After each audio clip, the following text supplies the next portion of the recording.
Hello and welcome to the very first Qualtrics tutorial video for PubH 475. I'm your host, Dr. Dust. All right, to get started setting up your Qualtrics, there's a couple of ways that you can get to Qualtrics, but the first thing that you have to do is log into your student portal. So go to fullerton.edu, use your username and password, get logged in, and that should bring you into a screen that looks sort of like this, or at least something of this nature. All right, over here on the left-hand side with your default apps, most likely you do not have Qualtrics set up over here, so there's two ways to get to it. The first is click in this little window and type in Qualtrics and hit enter, or you don't even have to hit enter. It'll just automatically bring it up. So that's one way to do it. The other way to do it is to simply click on more apps, scroll down in alphabetical order till you get to the Q's, MNOPQ.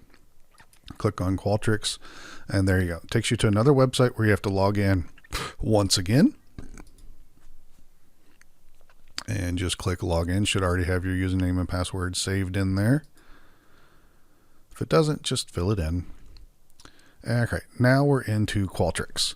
All right, so I previously recorded an entire introduction and didn't realize my microphone wasn't being picked up by Camtasia, and so I already have a survey in here called Stress and Serial Choice, but you shouldn't have anything in here unless you've already had Qualtrics and used it before in a previous course for some reason.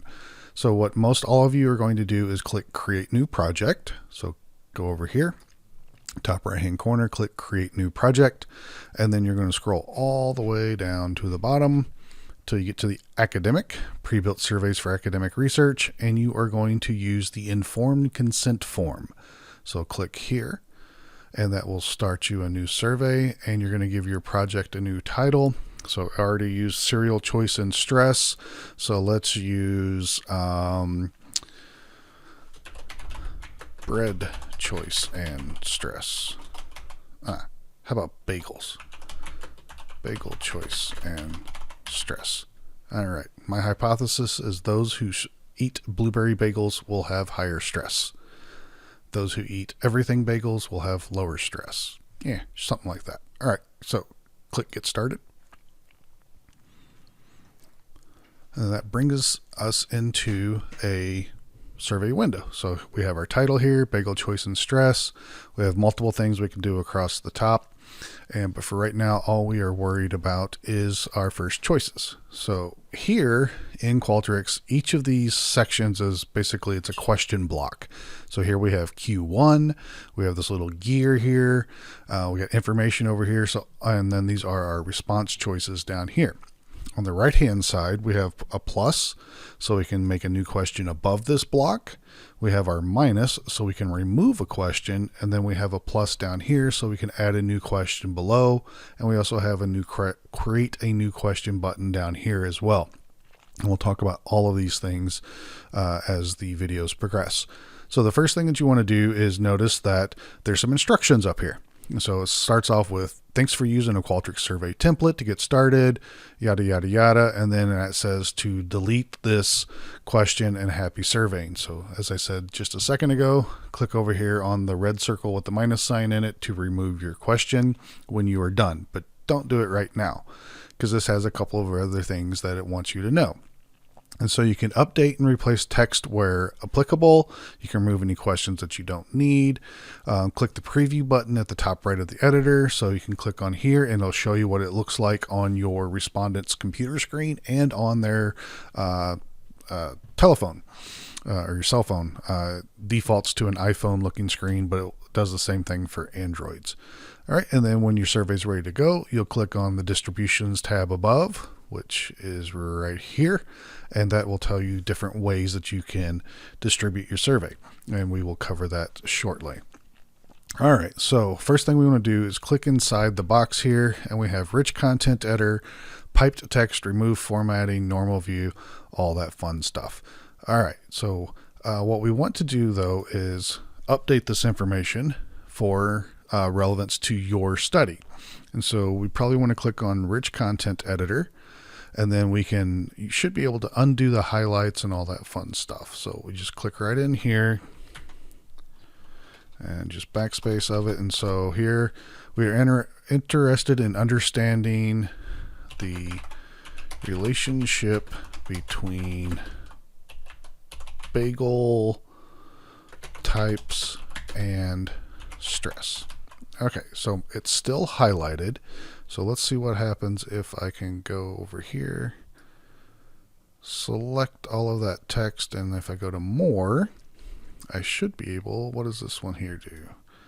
All right, that's our highlighting. So I can click clear and no more highlighting. So make sure you unhighlight the information that is highlighted here before you publish it. All right, and so here we're just going to have a quick little sentence as we are interested to understand the relationship or the difference between.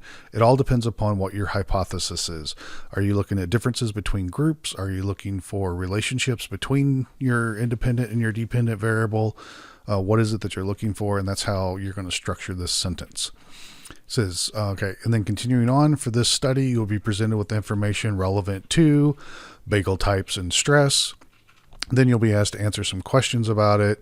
Your responses will be kept completely confidential. Okay, so this is your informed consent portion. You don't have to reinvent the wheel. You just so replace the highlighted information and you'll be fine to go with your informed consent. Sorry, so the study should take you around blank minutes to complete. So this is the part where you can come back and update this after you've tested your survey with a couple of people and see how long it took them to do it, to read through it, to answer the questions. So that way you can set up your participants to know about how long it's going to take them to do it. And then you'll come back and fill this information in. Generally speaking, we don't really want to take more than about 5 minutes of their time. And, with filling out the survey, otherwise it might take too long and they'll get bored and not finish it. All right, so here, the next sentence, you will receive incentive for your participation. We're not doing any incentives. So what we can do here is just highlight all of that stuff, hit delete on the keyboard or backspace and get rid of it. And so make sure they know participation is voluntarily, you have the right to withdraw, all that stuff we talked about in ethics. And then the principal investigator of the study can be contacted at name and email address. So pick one person from your group who wants to be the principal investigator, to put their name and email address there, and use your CSUF email address, not your personal email address, and it's first name and last name. I've never had a student actually get emailed about it, but this is part of informed consent. So if there's any questions about the study, they can actually email you. And like I said, nobody's ever actually been emailed. And then by clicking the button below, you acknowledge your participation is voluntary, you are 18 years of age, and et cetera, et cetera. That's the informed consent part. Okay. All right. And then they have these answer options, and they have, I consent, begin the study. I do not consent. I do not wish to participate.